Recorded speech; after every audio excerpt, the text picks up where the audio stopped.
Hi there and welcome to Maya. So have you just installed your shiny new software and fired her up only to find that you're not quite sure what to do next? Well, even though the interface may look intimidating at first, it's really not so bad once you understand how each section of the UI breaks down. In general, there are three main areas.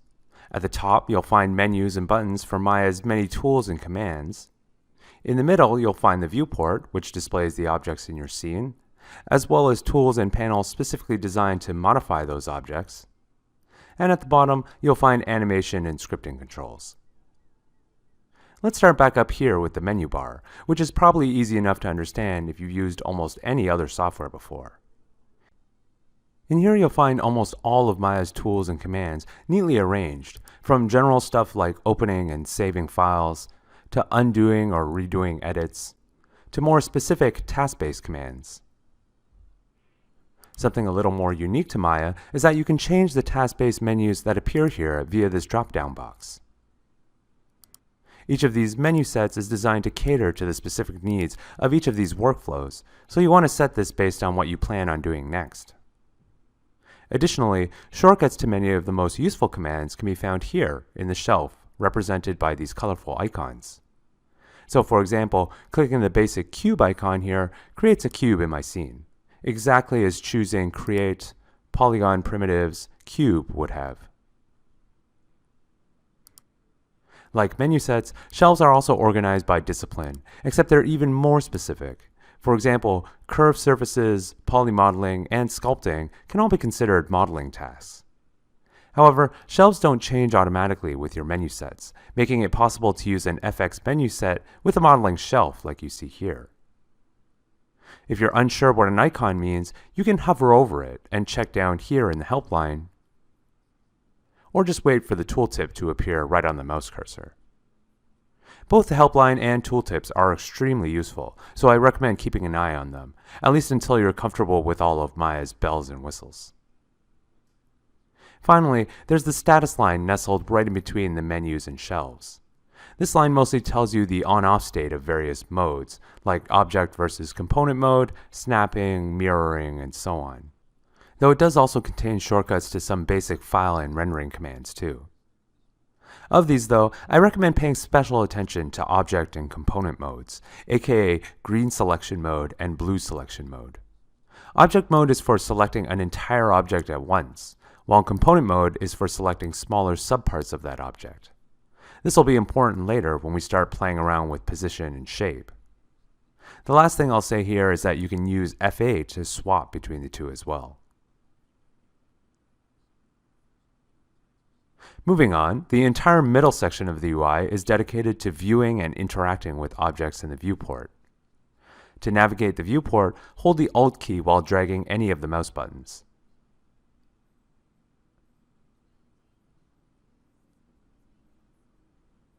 You can also press F to automatically frame a selected object, or A to frame everything in the scene regardless of selection.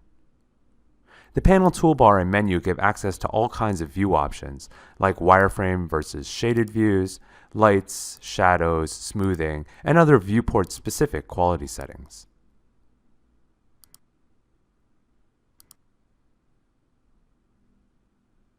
You can also hold the right mouse button over objects to bring up the marking menu, which contains shortcuts to all sorts of things you can do to that object. Holding Shift or Control as well will also bring up different versions of this menu. Left of the viewport you'll find the Toolbox, which contains tools for selecting or transforming objects. So if I select the cube, then I can activate the Move tool to move it around, the Rotate tool to rotate it, or the Scale tool to scale it.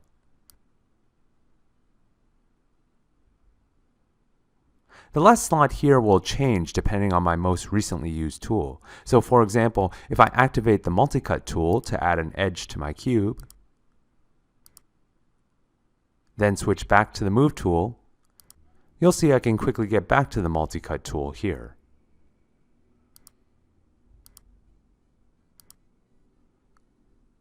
And you can also double-click any of these toolbox icons to bring up their tool settings.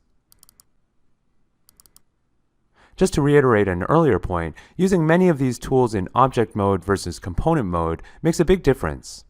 In component, or blue mode, I can select and move individual vertices, which changes the cube's shape. Whereas in object, or green mode, I move the entire object at once. Knowing when to use which is an important skill you'll develop over time. These 4 buttons underneath the toolbox are my panel layouts. They determine how my viewport is split up. Choices include the default perspective camera, a simultaneous 4-view of front, top, side, and perspective cameras, a similar 2-view version, and finally the outliner, which shows me a list of all the objects in my scene. Additionally, you can use spacebar to quickly enlarge views, or return to the previous one. To the right of the viewport are various editors. The channel box and attribute editor contain the various attributes associated with a selected object, like its exact position, number of subdivisions, and so on. Both of them are broken into sections like these tabs in the attribute editor, or these headings in the channel box. It's important to note that both these editors show the same attributes, just in different forms, so use the one that's most comfortable for you. In general, the attribute editor is the more user-friendly of the two, with plenty of sliders and widgets for editing values. Meanwhile, the channel box lets you see and edit animatable attributes more quickly. If you accidentally close one or both of them, you can always find them up here in the top right. There are also other editors here, like the Tool Settings editor, which I showed earlier, or the Modeling Toolkit, which contains a wealth of useful modeling tools. Lastly, there's the character controls, which are specifically for creating animatable skeletons. You probably won't want to fool around with this one until you're more comfortable in Maya. Finally, this brings us to the 2 strips at the bottom. The first 2 deal entirely with animation, like the time slider and playback controls, which are likely familiar to anyone who's used a video player before. From here you can play, stop, rewind, and manually scrub through time. It's important to note that Maya measures time in frames though, not seconds. The default frame rate equates 24 frames with 1 second of playback. So these 120 frames actually represent only 5 real-time seconds of footage. You can change the frame rate via the drop-down here, and it's generally a good idea to settle on one before you begin your project.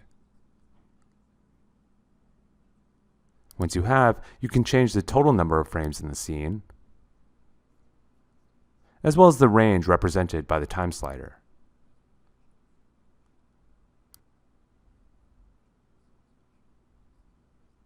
Other stuff you can change here include looping, performance-enhanced caching, auto-recording animation keyframes, and more via the pop-up preferences window. There's also some animation and character layer stuff, but that's a bit more advanced. Finally, at the very bottom is the command line, where you can issue direct commands to Maya. These are the same commands that all of Maya's other buttons and widgets use too. So for example, if I move this object over and then enter the polycube command, then Maya creates a cube, just like I made earlier when I click the cube button. Maya also supports Python commands at the flick of a switch, and has a full-fledged script editor for more complex scripts. And that's the Maya UI in a nutshell. The only other thing to note is that all of these UI components are modular. They can be undocked and moved around just by dragging these dotted areas. You can then redock them wherever these blue lines appear.